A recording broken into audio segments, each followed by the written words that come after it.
आज हम डिस्कस करेंगे सीएसआर के बारे में। सीएसआर के बारे में इसलिए डिस्कस कर रहे हैं क्योंकि रिसेंटली हमारे पास क्लाइंट की तरफ से एक केस और एक क्वेरी आई थी जो मुझे लगता है कि मुझे आप सबके साथ शेयर करना चाहिए। वो केस और क्वेरी क्या थी उससे पहले मैं आपको सीएसआर के बारे में थोड़ा सा ब्रीफ बता देता हूं।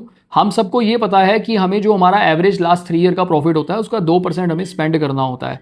मैं आपको इसको एग्जाम्पल के साथ एक्सप्लेन करता हूं। जैसे लेट्स से मेरा 23-24 में मेरा 5 करोड़ से ऊपर प्रॉफिट था, तो मुझे 24-25 का मेरे पे फाइनेंशियल ईयर होता है, फुल फाइनेंशियल ईयर होता है मुझे स्पेंड करने के लिए। अगर मैं उसको स्पेंड नहीं करता हूं तो मुझे नेक्स्ट 6 मंथ में उसको शेड्यूल 7 के फंड्स में ट्रांसफर करना होता है। और ये सिर्फ उन्हीं के लिए है अगर ऑनगोइंग प्रोजेक्ट नहीं है आपका। अगर ऑनगोइंग प्रोजेक्ट है तो मैं एक सेपरेट अकाउंट खुलवाता हूँ अनस्पेंड सीएसआर अकाउंट का, और within 30 day of the closure of financial year के मुझे, जो कि हमारा 30 अप्रैल 2025 बनता है इस केस में, मुझे उसको ट्रांसफर करना होता है अनस्पेंड सीएसआर अकाउंट में। और मुझे उसके बाद 3 साल मिल जाते हैं कि मैं 3 साल में आराम से उस पैसे को स्पेंड कर सकता हूँ। लेकिन मेरे वाले केस में क्या हुआ था, मेरे वाले केस में कोई ऑनगोइंग प्रोजेक्ट नहीं था क्लाइंट का। मेरे वाले केस में जो था उसकी 24-25 के अंदर उसकी ऑब्लिगेशन थी उसको स्पेंड करने की, क्योंकि 23-24 में उसका प्रॉफिट ज़्यादा था। लेकिन 24-25 में उसने उसको स्पेंड नहीं किया। तो अब मेरे पास लॉ में भी कोई और ऑप्शन नहीं है कि आपको मैंडेटरली विद इन 6 मंथ में आपको उसको शेड्यूल 7 के फंड्स में पैसे को ट्रांसफर करना है। अब उसने भी यही किया। बट उसने एक गलती इसमें यहाँ पे ये कर दी कि उसकी जो ऑब्लिगेशन थी वो 21 लाख थी और उसने 22 लाख रुपए जमा करवा दिए, ये सोचते हुए कि मुझे एक्सेस का नेक्स्ट 3 ईयर का तो सेट ऑफ मैं कर ही लूँगा। क्योंकि लॉ हमें कहता है सेक्शन 135 का जो थर्ड प्रोवाइजो है वो हमें कहता है कि अगर आपने कोई एक्सेस अमाउंट आपने स्पेंड करी है तो वो आप नेक्स्ट 3 ईयर उसको सेट ऑफ कर सकते हैं। मेरे क्लाइंट ने ये सोचते हुए उसको स्पेंड कर दिया कि मैं नेक्स्ट 3 ईयर में इसका बेनिफिट ले लूँगा।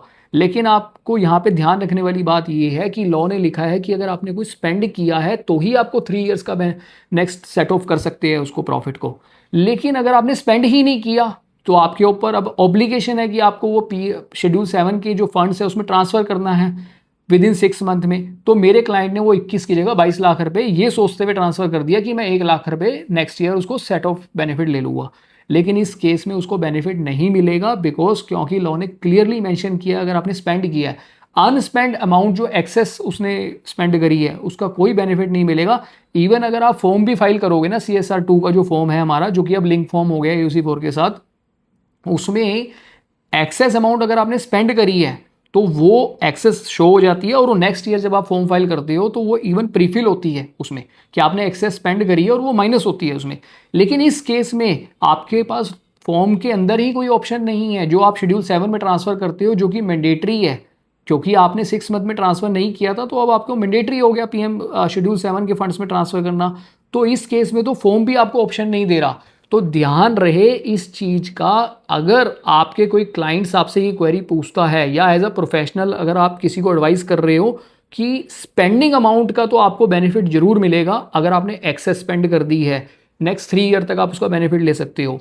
लेकिन यही अगर आपने वो स्पेंड नहीं करी तो आपको 6 मंथ में शेड्यूल 7 के फंड्स में डालना है वो पैसा, और वो उतना ही डाले जितना आपकी ऑब्लिगेशन है। उससे अगर आप ज़्यादा उसमें डाल देते हैं तो आपको कोई बेनिफिट नहीं मिलेगा, ना फॉर्म आपको बेनिफिट देगा और ना ही आपको लॉ इसमें बेनिफिट दे रहा है किसी तरीके का। बट ऑब्वियसली जो फॉर्म डिज़ाइन किया जाता है वो लॉ के बेस पे किया जाता है। तो जब लॉ में ही क्लियर है इस चीज़ को तो वो फॉर्म परमिट कर ही नहीं सकता था उस चीज़ को।